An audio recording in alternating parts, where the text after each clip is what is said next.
Hello, hello, folks. Today we're going to talk Kansas City tech in the news, Robobear, and net neutrality again. This is Episode 7 of Blown Pixel.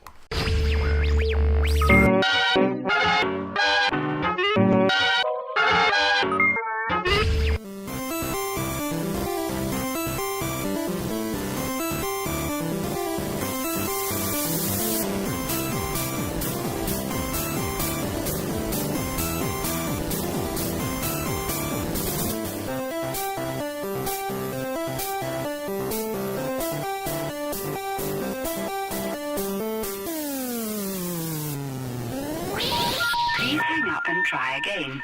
Welcome to episode 7 of Blown Pixel, the webisode podcast-ish show that Cody and myself talk about tech, startups, and culture, and other things related to the Midwest, specifically in Kansas City and Omaha, as I am broadcasting from Omaha, and I am T-Rave.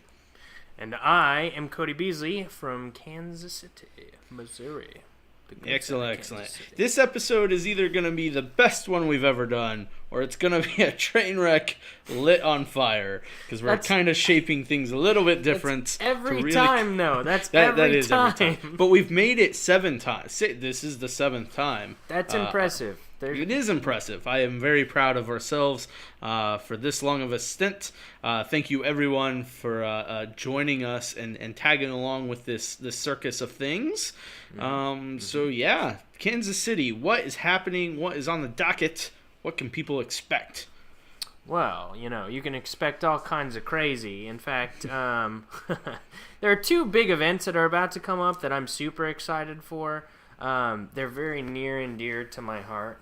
One is, of course, Maker Faire. The 4th largest Maker Faire in the United States happens here in Kansas City at the wonderful Union Station. And I've got a fun video about that. So, you want to watch it real quick? Let's take a gander.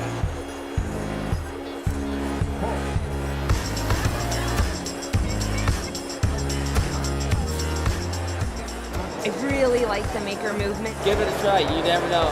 We just like to get out and have fun. It's great. The people and all the different things going on are so diverse and so interesting.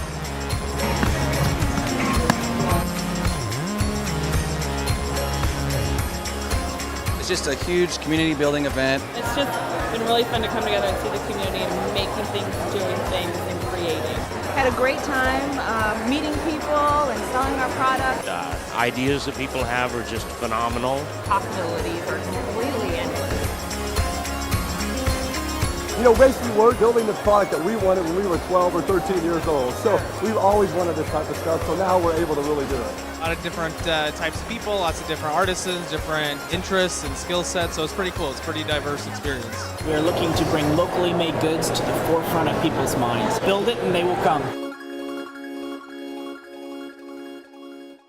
Very awesome. If you are in the Kansas City area or actually in the surrounding, like St. Louis, Manhattan, Kansas, or even Omaha, that is definitely worth the travel just to see what's happening in the maker community of Kansas City. It's been fun to see it grow. Just a little thought in a few makers' minds in Kansas City, and now, like you said, the 4th largest. It's an awesome time. They're calling for entries right now. The event actually happens June 27th and the 28th at Union Station. And I know folks that come from all over the region actually to exhibit there. So you can see a lot of crazy stuff. And then I have one more thing too.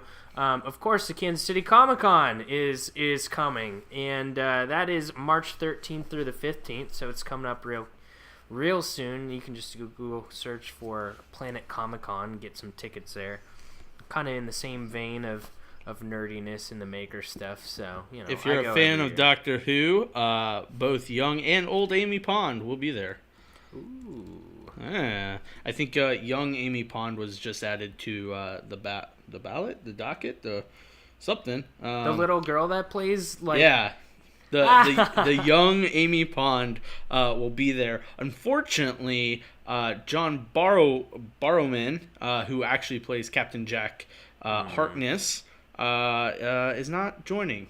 He was supposed to. He canceled. Sounds like he was going to and then dropped out. Was that the deal? That's the deal. So unfortunately, if you're a fan of some of Doctor Who 11, and then Torchwood, obviously, Captain Jack will not be there.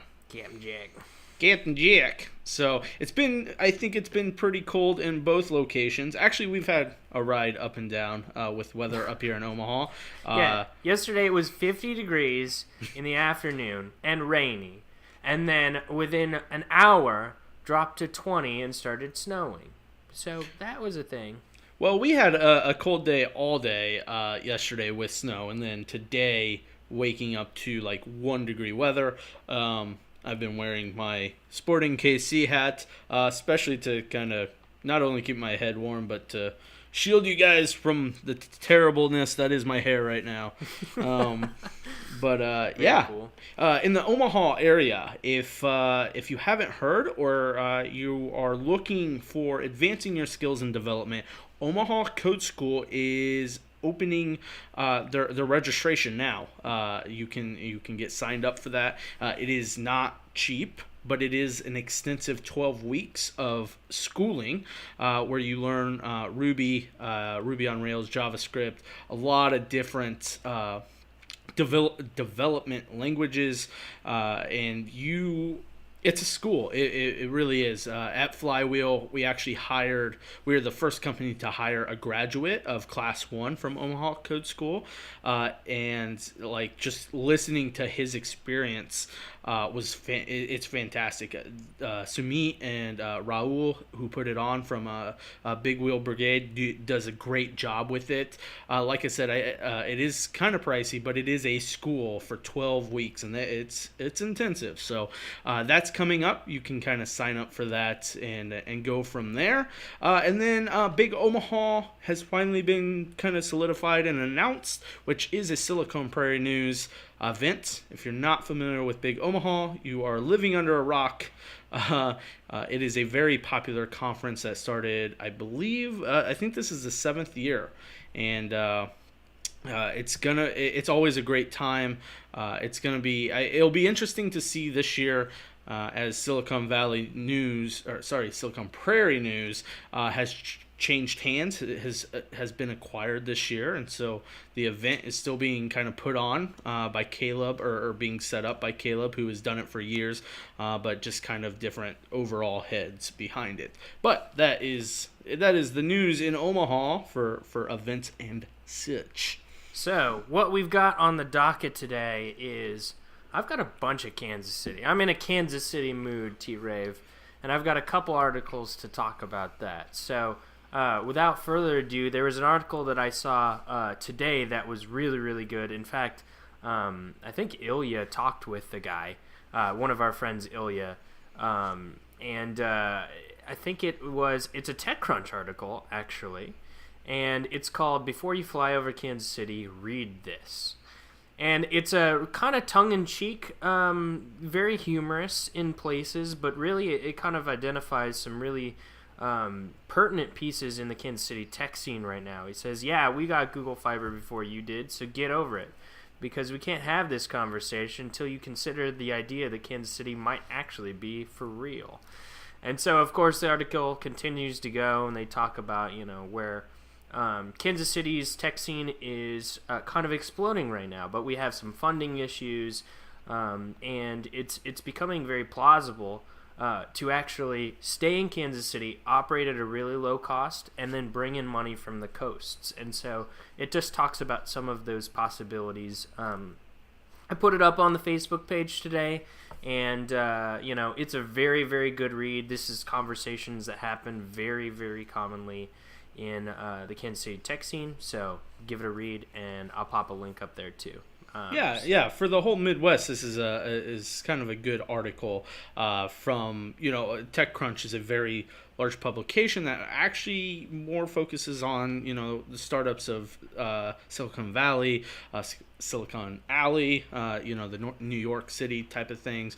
So where we get it, where we get the news push is always a good thing, and definitely Kansas City. There's a lot of interesting and awesome things happening, especially in the startup realm and technology in general. So totally. Very, so T-Rave, very what cool. do you have on your list? What's your number one? And next in the news, we discussed this a few weeks back and actually had a clip from The Verge talking about net neutrality, a huge win today as the FCC voted to protect the internet with Title II regulation. What that means is that the internet is now classified as a utility. Meaning that it cannot be restricted or hindered in a way by a company for how you're trying to, what you're viewing on the other side. So essentially think, net neutrality is good for not allowing Verizon, Comcast, Time Warner, whoever, to start charging you extra to access Facebook or Netflix or any other app out there. And so this is a huge win. We won't go into it too far, as we're just another drop in the bucket talking about it, but it's a huge win. If you did not hear about it, FCC approved it. Now the battle has been won here, but the war is far from over, as most of these companies are probably gonna bitch about something.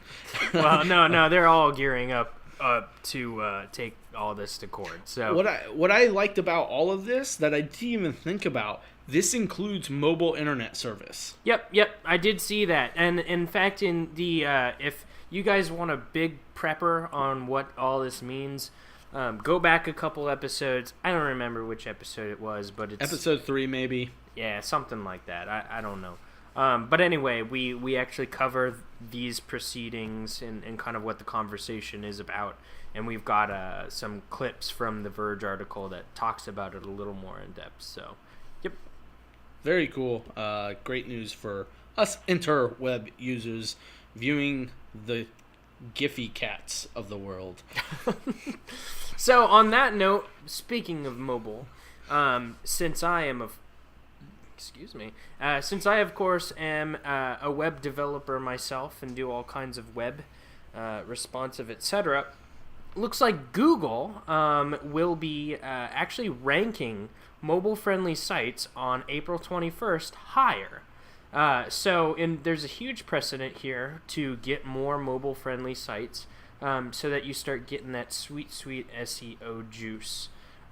So yeah, it says that Google will start to use more information from index apps as well as a factor when ranking search results for users that are signed in and have the app installed.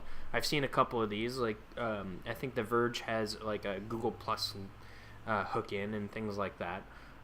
So all in all, what it says is Cody's got some job security, so that's always good.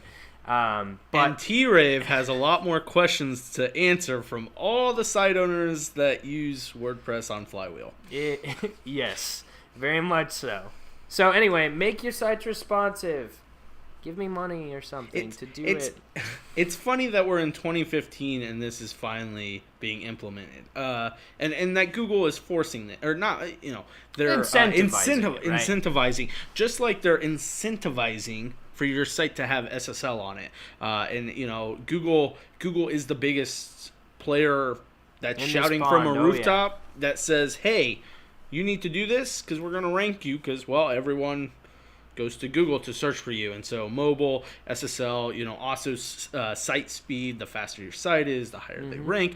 It directly affects me and the company I work for as we do host websites. And it'll be interesting to hear what people have questions for leading into this. Because when SSL dropped, wow, there was a lot of people going, here's my money, sign me up for SSL, which is a good thing, but at the same time, it is also like a lot of work for you. Yeah. Yeah, remember, it's 2015. If your site isn't responsive, you should feel shame. Like, you should feel shame. bad. Oh, I have one more thing. You do have one more thing. I have one more thing. Robobear. Robobear, indeed. So, of course, Japan, you know, they've got all the good stuff, Asimo included. And so I found this article today, and Robobear is a robot that's also a bear. I hope you understood that. That helps elderly people. He picks them up and gingerly brings them places. Now, understand that Japan, of course, has done this. They have a massive aging population. I mean, the life expectancy just keeps going higher and higher, and Japanese culture is very, very respectful of their elderly. So, of course, this is, precipitated. I have a video to look at this. I'm gonna dare I say it's a creepy ass thing, but it's friendly-esque, and we'll talk about it here in a second. So here's Robobear. Yeah, just roll the video. こちらのロボット、柔らかいのは表情だけではありません。この腕の部分には特殊なゴムでできたセンサーが内蔵されていて、従来にはなかった人のしなやかな動きや柔らかい動きが可能になったということです。Do you see this thing? It's like a hammock. She's sitting in like this robot hammock thing. And it's so, oh god, it's hugging her. が開発したロベアというロボットです。白クマのような形をしていて、センサーで人の姿を捉えて移動できます。最大80キロの人まで持ち上げられるということです。向井リーダーによりますと、このロボットの開発には数千万円がかかったということですが、今後さらに研究を進めて価格を低くしていきたいということです。T-Rave, when I see this, I will be the laziest person ever to have like this bear will pick, like I'll be sitting at, I will cut after blown pixel, and the robot bear will roll over here, and then he'll like pick me up, and I'll like look into his eyes and like and then he'll take me to bed. It sounded weird, but he'll set me in bed. How about that? And that'll be my life from now on. I'll be like Professor X. It's not a life I want to live. Not you yet. You don't want Not yet. You don't want a hammock bear that like lifts you up. And what if it was like Patrick Swayze or like you can I like the idea. Heads out. You don't have to have a bear. I like the idea of it. I like the helping aid of robots, as we discussed last week. Good for you, Japan, for making it into a bear. Yes. I hope to see more out of that camp. A lot more. All right, so you know, it's that favorite time. It is that favorite time. In Musk we trust. In Musk we trust. And in this week's installment, Google invests $300 million in residential solar power fund. I really failed on that title, but I'll let you take it from there. Okay. It's like damaged goods here. But of course, here you go. I dropped it a few times. Yeah, it's like any UPS package you get, I guess. So anyway, we talked about Musk, and we know he's got all his cool stuff. He's got the Hyperloop and Tesla and SpaceX. And, of course, we talked in our last episode about solar power and how they're making a big, big play to put batteries in people's homes. Well, so Musk's company, Solar City, is the recipient of this Google money. So, just like they have been investing in Google X, seems like Google and Musk tend to be very buddy-buddy on this situation, and that's just the headline. They've dumped a ton of money into Solar City to, again, aid in this kind of home automation play and all the other stuff that Solar City is doing. Yeah, so in 2011, Google invested $280 million, and Solar City is looking to spend $750 million kind of to provide this to residential owners, the gear to kind of get your everything set up equipment wise. So stock tip, I have stock in Solar City. Just saying. Really? I did not know that was an option. I don't have any stock in anything. That might be a good one. Yeah. No, well, now, I mean, all this news is hit. Now it's like the toppest it's going to get, man. Never mind. I give up. I'm waiting for the next Apple. I should have given you stock tips like months ago when I bought this stuff. Yeah, thanks. Really appreciate our friendship. Sorry about that.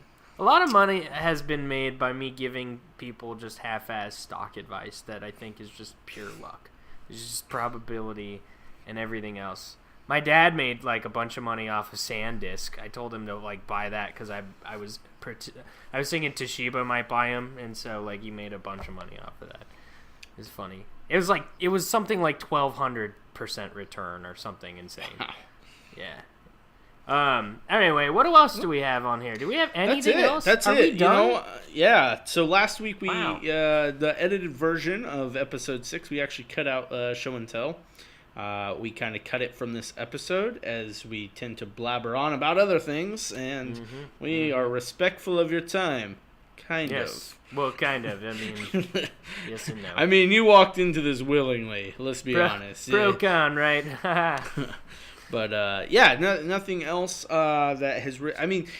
leading into these shows, like 2 minutes before, I start just seeing all these articles, and I'm like, oh, it's my unfair. gosh. And it's just unfair. like, so, Kid Rock rips Korn, Beyonce, plus Obama, praises guns, and Axl Rose. All right, who would have known? That's the whole thing. All right, so that is our episode today, for this week, actually.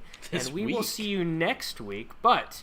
if you guys have suggestions, you have events, you have any kind of interesting whatnottery, please send it to us. Facebook, Twitter, all the things. I don't care how it gets to me. info@blownpixel.tv, which I need to renew the domain so we don't lose it here in a month. Wow. We've worked too hard to lose it now. Don't snipe it. All right, folks, we will see you till we'll see you next week, I guess, unless we all get hit by buses, and that got dark fast. I'm going to Vegas next week. I may not return, so who knows? I'm going to New York, D-Rave. How are we going to do this episode?